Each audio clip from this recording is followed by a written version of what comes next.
Well, hello and welcome to this English lesson at the airport. I'm currently standing in Terminal 3 at Toronto Pearson International Airport, and I'm here today because I want to make an English lesson for you about the words and phrases we use when we're at the airport.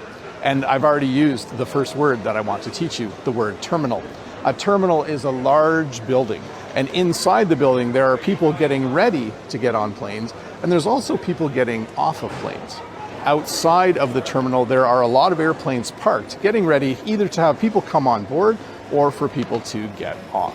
So a terminal, a large building at an airport with lots of airplanes on the outside and lots of people on the inside. Before we move on to the next words and phrases I want to teach you though, I want to thank Preply, the sponsor of this video. If you're looking for someone to help improve your English speaking, Preply is a great place to find someone to help you do just that. And if you use the link in the description below today, you'll get 50% off your first lesson. So this large building behind me is called a parking garage. When you drive to the airport, you need to find a place to park your car, and this is where you would park it. If, however, you're learning English in the UK, you might call this a car park or a multi-story car park. But here in North America, we just call this the parking garage. So there are two verbs I want to teach you that we often use when we're talking about the airport, and those are the verbs to drop off and to pick up. If you know someone who is going to go on a flight, you might need to drop them off at the airport. You might need to drive your car to the airport so that they can catch their flight. And then when they return, you might need to pick them up. You might need to go back to the airport with your car, and then when they get off the plane, they get in your car. You need to pick them up. So, why do you come to the airport? You come to the airport to take a flight. Flight is the word we use to describe a trip on a plane. Maybe you're taking a flight to Florida. Maybe you're taking a flight to Paris. So there are two main areas in every airport. There's the arrivals area. The arrivals area is where people arrive on airplanes at the airport. There's also the departures area. The departures area is the area in the airport where people go when they need to get on their plane, when they need to board their plane. So there's two areas in the airport: the arrivals area where people arrive, and the departures area where people go when they're ready to go on their flight. So there are two types of boards that you can find at an airport. The first type of board is called a departures board. On the departures board, you can find your flight and then see if it is on time. If it is on time, that means it's going to leave at the time they said it was going to leave. It might say that your flight is boarding, in which case you probably should run because people are getting on the plane right now. It might also say your flight is delayed, which means it will leave at a later time, or it might say that your flight is canceled, which means that it's not going to leave at all. And then, of course, there's the arrivals board, which is the same thing, and it simply lists the flights that are arriving. So, two types of boards: the departures board and the arrivals board. So there are two verbs that we use when we talk about getting on a plane and getting off a plane. We will often use the verb to board. It's time to board the plane, which means it's time to get on the plane. The other verb is the verb to deplane, and sometimes we use an older verb, to disembark. That means to get off the plane. So when you need to get on the plane, they'll say it's time to board. It's time to get on the plane. And if you're sitting on the plane, they might say it's time to deplane. It's time to get off the plane. Before we continue with this English lesson, I do want to stop and once again thank Preply, the sponsor of this video. If you're traveling, if you're going somewhere where you'll need to speak English, you might want to improve your English before you go. And Preply is a great place to find someone who will help you do just that. In fact, there are a number of reasons why you might want to improve your English, and at Preply you can find a tutor who will help you with that specific need. Maybe you just want to improve your spoken English. You can go to Preply and look for a tutor who specializes in English conversation. Maybe you have an English test coming up and you really need to study and you need a little bit of help. If you visit Preply, you can find someone who specializes in helping people prepare for those tests. Maybe you're going to an English-speaking country and you're a little bit nervous. Maybe when you speak English, you aren't as confident as you want to be. Well, having English-speaking practice with someone from Preply removes some of the stress. It allows you to practice your English conversations with someone you trust and someone who will help you before you have to have real English conversations on your trip.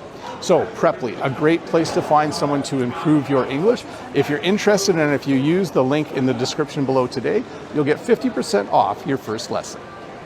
Another thing you'll find at the airport is something called an escalator. An escalator is this really cool moving stairs that allows you to go from one floor to another. So there are 3 things you need if you want to take a flight. The first thing you need is a ticket. A ticket is simply proof that you paid for the flight.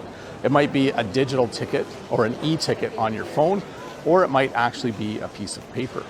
You also need a boarding pass. This as well might simply be on your phone, or it might be a piece of paper you get when you check in at the airport. The boarding pass is proof that you are allowed to be on that flight. And then the third thing you need is ID. Probably the best form of ID would be your passport, but you might want to bring a driver's license or another form of ID as well. By the way, ID is short for identification. So 3 things that you need. You need a ticket, you need a boarding pass, and you need some form of identification. So one of the things you need to do when you get to the airport is you need to check in. This basically lets the airport know that you are here and that you're planning to get on your flight. Part of the process when you check in is that you need to check your bags. So here we have a baggage check area or a baggage drop-off area. You will use one of these machines to basically print a luggage tag. You will put it on your luggage and then you will drop it into the baggage drop-off area. So what do you do when you get to the airport? You need to check in. You need to check your bags, you need to print luggage tags, and you need to drop off your bags so they can put them on the airplane. So you've arrived. Where do you get your checked bag? The bags that you checked in to go on the flight? Well, you come to the baggage claim. The baggage claim is the area of the airport where all of your luggage will come when they unload the plane. So you check your bag before you go on a flight, and then when you arrive, you go to the baggage claim to get your baggage back.